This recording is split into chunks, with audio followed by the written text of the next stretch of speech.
శృంగేరి పీఠం యొక్క అద్భుత చరిత్ర మరియు దాని వెనుక ఉన్న విజ్ఞాన రహస్యాలు ఎంతో ఆశ్చర్యపరుస్తాయి. ఈ దేవాలయం కాలగణనను సూచిస్తుంది. ది డీప్ డైవ్కు స్వాగతం. ఈరోజు మనం చేయబోయే ఈ లోతైన విశ్లేషణలో ఒక అద్భుతమైన ప్రదేశం గురించి మాట్లాడుకోబోతున్నాం. అదే కర్ణాటకలోని ప్రసిద్ధ శృంగేరి శారదా పీఠం. అవును, ఇదొక చాలా ఆసక్తికరమైన టాపిక్. మన ముందున్న ఆర్టికల్స్ మరియు చారిత్రక ఆధారాలు చూస్తుంటే ఒక విషయం స్పష్టంగా అర్థమవుతోంది కదా. యాక్చువల్లీ అవును, శృంగేరి అంటే కేవలం వెళ్ళి ఒక నమస్కారం చేసుకొని వచ్చే ఒక సాధారణ ఆధ్యాత్మిక క్షేత్రం మాత్రమే కాదు అనిపిస్తోంది. ఖచ్చితంగా కాదు. దాని వెనుక పౌరాణిక, చారిత్రక నేపథ్యంతో పాటు ఆ దిమ్మ తిరిగిపోయేలా చేసే సైంటిఫిక్ ఆర్కిటెక్చరల్ రహస్యాలు ఎన్నో దాగియున్నాయి. కరెక్ట్. ఇక్కడ మన మిషన్ ఒకటే, ఆ పైపైన కనిపించే అందమైన కట్టడాల వెనుక, శతాబ్దాల నాటి సంఘటనల వెనుక ఉన్న ఆసక్తికరమైన కథలను వినేవారికి సులభంగా అర్థమయ్యేలా విడమర్చి చెప్పడం. ఎగ్జాక్ట్లీ. ఆ చరిత్రను డీకోడ్ చేయడం చాలా ముఖ్యం. సరే, దీన్ని కాస్త విడమర్చి చూద్దాం. మనం శృంగేరి చేరుకోగానే ముందుగా మన కళ్లకు కనిపించేది ఆ 20వ శతాబ్దంలో నిర్మించిన 127 అడుగుల ఎత్తైన రాజగోపురం. ఎవరైనా సరే ఆ గోపురం ఎత్తు చూసి ఆశ్చర్యపోవాల్సిందే. అసలు ఆకాశాన్ని తాకేలా ఉండే ఆ గోపురాన్ని చూడగానే ఒక భవ్యమైన ప్రపంచంలోకి అడుగు పెడుతున్నామనే ఫీలింగ్ కలుగుతుంది కదా. యాక్చువల్లీ ఆ భావన ఖచ్చితంగా కలుగుతుంది. కానీ ఆ పైపైన కనిపించే ఈ భారీ ఆలయ నిర్మాణం వెనుక, ఆ రాతి కట్టడాల పునాదుల కింద ఎంతో లోతైన చరిత్ర ఉంది. అంటే కేవలం కాంక్రీటుతోనో ఇటుకలతోనో కట్టింది కాదు అంటారా? అవును, ఇది వేల సంవత్సరాల నమ్మకాలు, తత్వశాస్త్రం, ప్రకృతితో మనిషికి ఉన్న ఒక విడదీయరాని అనుబంధంతో నిర్మితమైంది. ప్రశాంతంగా పచ్చగా కనిపించే ఈ ప్రదేశం అడుగడుగునా ఎన్నో ఆసక్తికరమైన కథలని చెబుతుంది. భౌగోళికంగా చూస్తేనే ఈ ప్రదేశం చాలా ప్రత్యేకం అనిపిస్తుంది. కర్ణాటక రాష్ట్రంలోని చిక్కుమగళూరు జిల్లాలో ఎటు చూసినా దట్టమైన పచ్చటి ప్రకృతి మధ్య ఈ శృంగేరి ఉంటుంది. ఇక్కడ ఒక ఆసక్తికరమైన విషయం ఏంటంటే, మనం సాధారణంగా తుంగభద్ర నది గురించి తరచూ వింటుంటాం కదా. అవును, తుంగభద్ర అంటుంటాం. కానీ ఇక్కడున్నది ఆ రెండు నదుల కలయిక కాదు కదా. కరెక్ట్. భద్రనదితో కలవక ముందు ఆ కేవలం తుంగా నది మాత్రమే తనకంటూ ఒక ప్రత్యేకమైన ప్రవాహంగా వెళ్లే అత్యంత అందమైన ప్రదేశంలో ఈ శృంగేరి నెలకొని ఉంది. బేసిక్గా అసలు ఈ ప్రాంతానికి ఆ పేరు ఎలా వచ్చిందో తెలిస్తే భలే అనిపిస్తుంది. ఋష్యశృంగ మహర్షి కథే కదా. ఎగ్జాక్ట్లీ. విభాండక మహర్షి కుమారుడైన ఋష్యశృంగ మహర్షి ఆశ్రమం ఈ సమీపంలోనే ఉన్న శృంగ పర్వతం మీద ఉండేదట. ఆ ఋష్యశృంగుడు ఆయన తపస్సు చేసిన ఆ శృంగ పర్వతం, ఆ రెండింటి కలయిక నుంచే శృంగేరి అనే పేరు వాడుకలోకి వచ్చింది. పౌరాణిక మూలాల ప్రకారం ఈ ఋష్యశృంగ మహర్షి గురించి ఒక అద్భుతమైన నేపథ్యం ఉంది. ఒక వ్యక్తికి వాతావరణానికి మధ్య ఉన్న కనెక్షన్ ఇది. సరిగ్గా అదే పాయింట్. ఆ కథ వింటుంటే నిజంగా గూస్ బంప్స్ వస్తాయి. రోమపాదుడు అనే రాజు పాలించే అంగరాజ్యంలో ఒకసారి భయంకరమైన కరువు వచ్చిందట. చుక్క నీరు లేక పంటలు పండక ప్రజలు అల్లాడిపోతున్న ఆ సమయంలో ఆ రాజు ఋష్యశృంగ మహర్షిని ప్రార్థించి తమ రాజ్యానికి తీసుకువస్తాడు కదా. అవును. ఆశ్చర్యం ఏమిటంటే ఆ మహర్షి ఆ రాజ్యంలో అడుగు పెట్టగానే ఎక్కడి నుంచి వచ్చాయో కాని నల్లటి కారు మబ్బులు కమ్ముకొని విపరీతమైన వర్షాలు కురిశాయి. ఆ రాజ్యం కరువు నుంచి పూర్తిగా బయటపడింది. ఎప్పుడో పురాణాల్లో జరిగిన ఆ సంఘటనకు ఇప్పటికీ ఒక లింక్ ఉండటం విశేషమంటారు. యాక్చువల్లీ అదే నేను చెప్పబోయేది. ఆ మహర్షి తపస్సు చేసిన ఈ శృంగేరి ప్రాంతంలో కూడా ఎప్పుడూ వర్షాలు కురుస్తూనే ఉంటాయనే వాస్తవం మనల్ని నిజంగా ఆశ్చర్యపరుస్తుంది కదా. పురాణాల్లోని కథలకు ఇప్పటి భౌగోళిక పరిస్థితులకు మధ్య ఉన్న ఈ సింక్ చాలా రేర్గా కనిపిస్తుంది. ఆ మహర్షి తపోబలం ఆ నేల మీద ఇంకా ఉందా అన్నట్లుగా అక్కడ వాతావరణం ఎప్పుడూ చల్లగా, అడపాడడపుగా వర్షాలతో కూడి ఉంటుంది. ఒక రకంగా చెప్పాలంటే ఆ ప్రకృతి రమణీయతే శతాబ్దాల తర్వాత ఎంతోమంది తత్వవేత్తలను, జ్ఞానులను అక్కడికి ఆకర్షించేలా చేసింది అనుకోవచ్చు. ఖచ్చితంగా. ఇక్కడే అసలైన ఆసక్తికరమైన విషయం దాగి ఉంది. అసలు జగద్గురు ఆదిశంకరాచార్యుల వారు భారతదేశమంతటా ఎన్నో అద్భుతమైన ప్రదేశాలు ఉండగా ఇక్కడే శారదాపీఠాన్ని ఎందుకు స్థాపించారు? ఆ వెనుక ఉన్న సంఘటన వింటే ఎవరికైనా ఆశ్చర్యం కలగకమానదు. శంకరాచార్యుల వారు దేశాటన చేస్తూ తన శిష్యులతో కలిసి ఈ దట్టమైన అటవీ ప్రాంతానికొచ్చారు కదా. అవును, ఎండ మండిపోతోంది. ఆ సమయంలో తుంగానది ఒడ్డున ఆయన ఒక దృశ్యాన్ని చూశారు. ఒక కప్ప ప్రసవ వేదన పడుతోంది. ఎండ తీవ్రతకు అది అల్లాడిపోతోంది. ఆ సమయంలో దానికి బద్ధశత్రువైన ఒక పాము తన పడగను విప్పి ఆ కప్పకు నీడను కల్పిస్తోంది. ఒక పాము తనకు ఆహారంగా మారాల్సిన కప్పకు రక్షణ కల్పించడమనేది పూర్తిగా ప్రకృతి విరుద్ధం కదా. కాని ఆ తుంగానది తీరంలో అది జరిగింది. ఇక్కడ అత్యంత ఆశ్చర్యకరమైన విషయమేమిటంటే ఆ దృశ్యం వెనుక ఉన్న ఒక లోతైన తాత్వికత. అంటే శంకరాచార్యుల వారు ఆ సంఘటనను కేవలం ఒక వింతలా చూడలేదు అంటారా? ఎగ్జాక్ట్లీ. ఆ నేలకున్న శక్తిని ఆయన గుర్తించారు.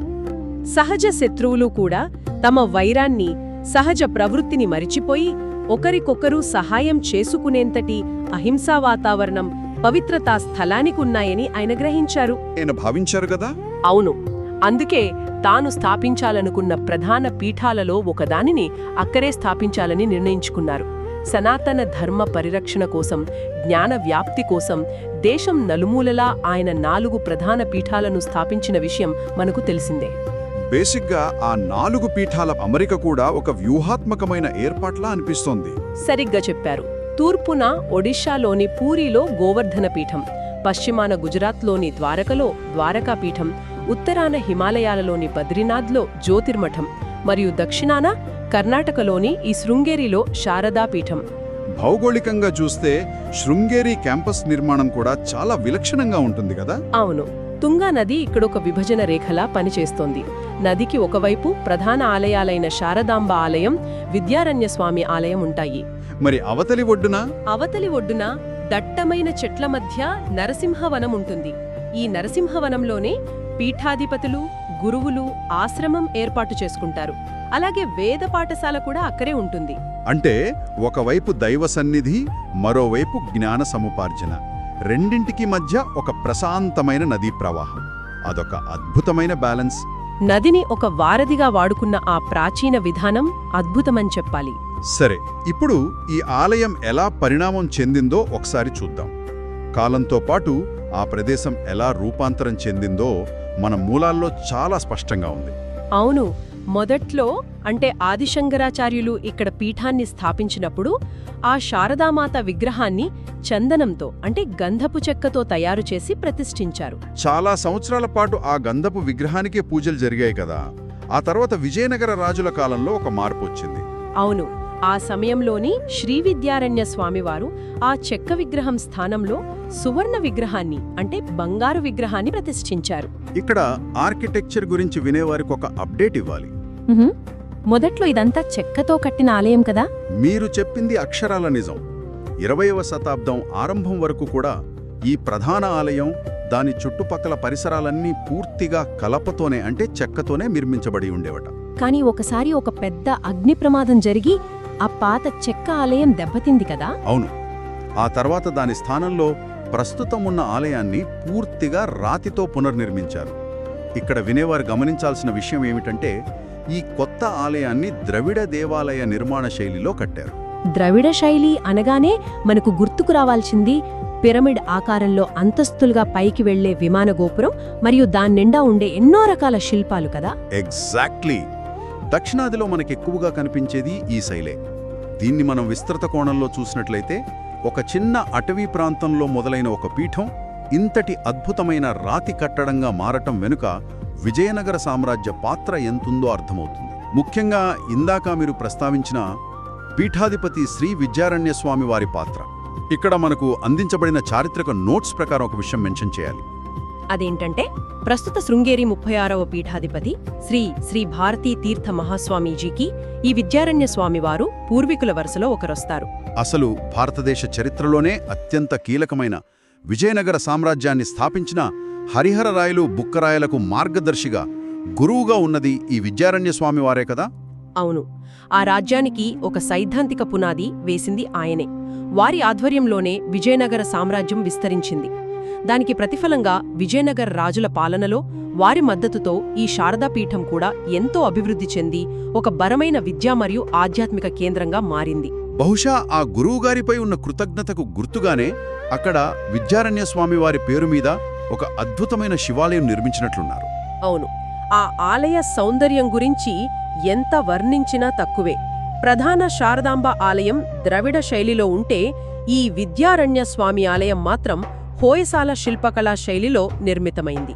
అసలు ఆ శిల్పాలు చూస్తే మతిపోతుంది కదా. ఎక్కడ చూసినా ఏ చిన్న ఖాళీ జాగా, కనీసం ఒక చిన్న గ్యాప్ కూడా లేకుండా చాలా చిక్కగా శిల్పాలను చెక్కారు. ఒకే రాతి మీద ఇన్ని వందల ఆకృతులు ఎలా చెక్కారా అని విస్మయం కలుగుతుంది. ఇక్కడ మనం హోయసాల శైలి గురించి కాస్త తెలుసుకోవాలి. హోయసాల ఆర్కిటెక్చర్ అనగానే మనకు వెంటనే గుర్తుకు రావాల్సింది నక్షత్ర ఆకారంలో ఉండే పునాది ప్లాట్ఫామ్. దానిపైన గుండ్రటి లేదా నక్షత్రాకారపు గోడలు ఉంటాయి. ఈ శిల్పులు ఎక్కువగా సోప్ స్టోన్ వాడేవారు కదా. అవును, అందుకే అంత సూక్ష్మమైన మైక్రోస్కోపిక్ డీటెయిలింగ్తో చెక్కడానికి వీలైంది. గోడల నిండా దేవుళ్ళు, ఏనుగులు, గుర్రాలు, లతలు ఇలా ఒక అంగుళం కూడా వదలకుండా కళను నింపేయడం ఈ శైలి ప్రత్యేకత. శిల్పకళాపరంగా చూస్తే ప్రధాన ఆలయం కంటే కూడా ఈ విద్యారణ్య స్వామి ఆలయం మరింత ఆకర్షణీయంగా కనిపిస్తోందనడంలో ఎలాంటి సందేహం లేదు. ఖచ్చితంగా. సరే, ఈ అద్భుతమైన కళాఖండాలను, చరిత్రను చూసి మురిసిపోతున్న సమయంలోనే ఈ పీఠం ఒక ఊహించని చారిత్రక సంక్షోభాన్ని ఎదుర్కోవాల్సి వచ్చింది. అవును, చరిత్ర అంటేనే ఊహించని మలుపులు కదా. ఇప్పుడు మనం మన మూలాల్లో ఉన్న ఒక ముఖ్యమైన చారిత్రక ఘట్టాన్ని ఎలాంటి పక్షపాతం లేకుండా ఉన్నదున్నట్లుగా విశ్లేషిద్దాం. 1782 నుండి 1799 వరకు శ్రీరంగపట్నాన్ని రాజధానిగా చేసుకుని మైసూర్ సామ్రాజ్యాన్ని ముస్లిం పాలకులు హైదర్ అలీ మరియు అతని కుమారుడు టిప్పు సుల్తాన్ పాలించిన విషయం మనకు తెలిసిందే. ఆ సమయంలో ఒక అనూహ్యమైన సంఘటన జరిగింది. హిందూ మతాన్ని విశ్వసించే మరాఠీ సైన్యం శృంగేరిపై దండెత్తింది. అవును, వారు పీఠంపై దాడి చేసి అక్కడి పీఠాధిపతులను, వేదాలు నేర్చుకునే విద్యార్థులను ఇబ్బంది పెట్టి మఠంలోని నగలు తదితర విలువైన వస్తువులను దోచుకుపోయారు. ఇది నిజంగా ఎవరూ ఊహించని పరిణామం. ఒక హిందూ ఆధ్యాత్మిక కేంద్రం మీద వారే దాడి చేయడం. ఆ తర్వాత జరిగిన పరిణామం మరింత ఆశ్చర్యకరం కదా. ఈ దాడి గురించి, మఠమెదుర్కొంటున్న ఇబ్బందుల గురించి పీఠాధిపతులు టిప్పు సుల్తాన్కు ఒక లేఖ రాశారు. ఆ వార్త తెలిసిన వెంటనే ఆయన స్పందించిన తీరు విశేషం. శంకరాచార్యుల పట్ల, ఆయన స్థాపించిన పీఠం పట్ల ఉన్న గౌరవంతో వెంటనే మఠానికి అవసరమైన ఆహార పదార్థాలు, బట్టలు, ధనం పంపించారు. అంతేకాదు, భవిష్యత్తులో మళ్ళీ ఇలాంటి దోపిడీలు జరగకుండా ఉండటం కోసం మఠం రక్షణార్థం తన సైన్యాన్ని కూడా అక్కడికి పంపించారు.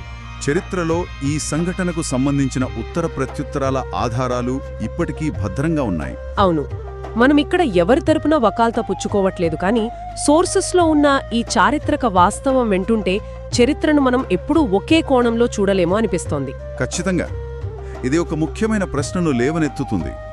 నేటి కాలంలో మనం చరిత్రను చాలా బ్లాక్ అండ్ వైట్గా చూస్తుంటాం. కానీ ఆనాటి పాలకులు, రాజకీయ వైరుధ్యాలు, యుద్ధాలు ఎలా ఉన్నప్పటికీ వారు ఏ మతానికి చెందినవారైనా సరే జ్ఞానపీఠాలను ఎంతగా గౌరవించారో ఇది స్పష్టం చేస్తోంది కదా. ఒక విద్యా కేంద్రాన్ని, ధర్మాన్ని రక్షించే సంస్థలను కాపాడటం తమ ప్రాథమిక బాధ్యతగా వారు భావించారు. జ్ఞానానికి మతం, కులం, ప్రాంతం అనే అడ్డుగోడలు ఉండవని ఆనాటి ఈ సంఘటన మనకు గుర్తు చేస్తోంది. నిజమే. అంటే దీని అర్థమేంటంటారు? శృంగేరి అంటే కేవలం పుణ్యక్షేత్రం మాత్రమే కాదు, అదొక ప్రాచీన విశ్వవిద్యాలయం లాంటిది కదా. అవును, శారదామాత అంటేనే జ్ఞానానికి, విద్యకు ప్రతీక. అందుకే ఇక్కడ పిల్లలకు అక్షరాభ్యాసం చేయడానికి ఎంతో ప్రాముఖ్యత ఇస్తారు. ప్రతి సంవత్సరం మాఘశుద్ధ పంచమి రోజున, అంటే వసంత పంచమి నాడు, ఇక్కడున్న ప్రత్యేకమైన అక్షరాభ్యాస మండపంలో పెద్ద ఎత్తున అక్షరాభ్యాస కార్యక్రమాలు జరుగుతాయి. జ్ఞానానికి మూలమైన ఆ తల్లి సన్నిధిలో తొలి అక్షరం దిద్దితే ఆ విద్యార్థులు జీవితంలో గొప్పవారవుతారు అనేది ఇక్కడికి వచ్చేవారి నమ్మకం. ఇదంతా ఒక ఎత్తు అయితే, ఇక ఇక్కడి ఆర్కిటెక్చర్లో ఉన్న సైన్స్ చూస్తే మాత్రం మన మైండ్ బ్లాంక్ అవ్వాల్సిందే కదా. యాక్చువల్లీ అవును, ఇక్కడి నిర్మాణాలు ఆధునిక సైన్స్కు సవాలు విసిరేలా ఉంటాయి. ముఖ్యంగా ఆ కాలపు వారి ఆస్ట్రోనామికల్ అంటే ఖగోళ శాస్త్ర నైపుణ్యం మరియు ఇంజనీరింగ్ అపూర్వమనాలి. విద్యాశంకర దేవాలయం లోపలికి వెళితే ఆ అద్భుతం మన కళ్ళకు కనిపిస్తుంది. ఖచ్చితంగా దాని గురించి అడగబోతున్నాను. ఆ లోపలి మండపంలో మొత్తం 12 స్తంభాలుంటాయి కదా. అవును, వాటిపై 12 రాశులు అంటే మేషం, వృషభం, మిథునం లాంటివి చెక్కబడి ఉంటాయి. ఇక్కడ వినేవారికి ఒక అద్భుతమైన విషయం చెప్పాలి. ఆలయం కిటికీలను ఏర్పాటు చేసిన విధానం ఎలాంటిదంటే, ప్రతి నెల ఉదయం పూట ఆ కిటికీల గుండా వచ్చే సూర్యరశ్మి ఖచ్చితంగా ఆ నెలకి సంబంధించిన రాశి ఉన్న స్తంభం మీదే పడుతుంది. అవును. ఇప్పుడు మేషమాసం నడుస్తుంటే ఆ కిరణాలు కేవలం మేషరాశి చెక్కిన స్తంభం మీదే పడతాయి. సూర్యుడి గమనాన్ని, కిటికీల అమరికను, స్తంభాల స్థానాలను ఎంత పక్కాగా లెక్కించి నిర్మించారో కదా. ఇది ఎలా సాధ్యమంటారు? దీన్ని అద్భుతమైన ఖగోళ శాస్త్రం మరియు ఆర్కిటెక్చర్ల కలయిక అంటారు. భూమి సూర్యుడి చుట్టూ తిరిగే కక్షను ప్రతి నెల సూర్యుడు భూమి నుంచి చూసినప్పుడు ఏ కోణంలో కనిపిస్తాడో ఖచ్చితంగా లెక్కించారు. ఆ కోణాలకు అనుగుణంగా గోడల్లో గవాక్షాలు అంటే కిటికీలు ఏర్పాటు చేశారు. అంటే ఇది కేవలం గుడి కాదు, ఇదొక పెద్ద సోలార్ క్యాలెండర్, ఒక ఖగోళ గడియారం అన్నమాట. వందల ఏళ్ల క్రితమే అంత పర్ఫెక్ట్గా క్యాల్కులేట్ చేయడం నిజంగా ఆశ్చర్యకరం. ఇదొక్కటే కాదు, నన్ను మరీ ఆశ్చర్యపరిచిన ఇంకో విషయం ఉంది. ఆ మండపంలో నల్లటి రాతితో చెక్కిన స్తంభాలపైన కొన్ని సింహపు ముఖాలుంటాయి. ఆ సింహం నోట్లో గుండ్రటి రాతిగోళాలు కదా. ఎగ్జాక్ట్లీ. ఆ స్టోన్ బాల్స్, ఆ బాల్స్ నోట్లో ఏదో మామూలుగా ఉన్నట్టు కాదు. ఆ సింహం పంటి మీద నుంచి ఆ రాయి కింద పడిపోతున్నట్లుగా, జారిపోతున్నట్లుగా అత్యంత అద్భుతంగా చెక్కారు. అవును. అసలు ఒకే సింగిల్ రాతిలో లోపల ఉన్న బాల్ అలా గాల్లో తేల్తూ పడిపోతున్న భ్రమను కలిగించేలా చెక్కడం అనేది ఎలా సాధ్యమైంది? ఇదొక అద్భుతమైన శిల్పకళా చాతుర్యం. వాళ్ళు వేరే రాయిని తెచ్చి ఆ సింహం నోట్లో పెట్టలేదు. ఒకే రాతిలో ఆ సింహం నోటి లోపలి భాగాన్ని తొలుస్తూ ఆ లోపల మిగిలిన భాగంతోనే ఒక పర్ఫెక్ట్ రౌండ్ బాల్ని చెక్కారు. అది కూడా చూసేవారికి ఖచ్చితంగా గ్రావిటీ అంటే గురుత్వాకర్షణ శక్తి వల్ల కిందకు పడిపోతుందేమో అన్న ఒక ఆప్టికల్ ఇల్యూషన్ కలిగించేలా చెక్కడం వారి 3D స్పేషియల్ అవగాహనకు నిదర్శనం. కరెక్ట్. ఇవన్నీ వింటుంటే శృంగేరి అనేది కేవలం మతపరమైన ప్రార్థనా మందిరం మాత్రమే కాదు, ఆర్కిటెక్చర్, ఆస్ట్రానమీ మరియు ఆర్ట్ ఈ మూడింటి కలయిక అని మనకు చాలా స్పష్టంగా అర్థమవుతోంది.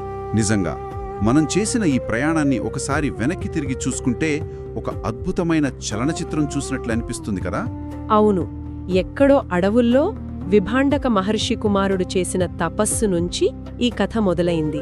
ఆ తర్వాత ఒక కప్పకు పాము తన పడగతో నీడను కల్పించిన సామరస్య దృశ్యంతో సాక్షాత్తు ఆదిశంకరాచార్యుల చేతుల మీదుగా ఒక మహాపీఠంగా అవతరించింది. చిన్న గంధపు చెక్క విగ్రహం నుంచి అత్యద్భుతమైన బంగారు విగ్రహంగా మారి విద్యారణ్య స్వామివారి ద్వారా విజయనగర సామ్రాజ్యాల ఉత్థాన పతనాలను ప్రత్యక్షంగా చూసింది. మరాఠీ సైన్యం దాడి చేసిన సంక్షోభ సమయంలో పరమతానికి చెందిన ముస్లిం రాజుల రక్షణను పొంది మత సామరస్యానికి ప్రతీకగా నిలిచింది. పాత చెక్క నిర్మాణాల నుంచి అగ్ని ప్రమాదం అనంతరం అద్భుతమైన ద్రవిడ, హొయసాల రాతి దేవాలయంగా మారి సూర్యరశ్మి గమనాన్ని ఖచ్చితంగా లెక్కించే ఖగోళ కట్టడంగా నేడు మన కళ్ల ముందు ఠీవిగా నిలిచింది ఈ శృంగేరి శారదాపీఠం. ఇదంతా విన్న తర్వాత మనకర్థమయ్యేది ఒకటే కదా. అవును. ఇదంతా కేవలం గతించిపోయిన హిస్టరీ పుస్తకాలకు మాత్రమే పరిమితమైన సమాచారం కాదు.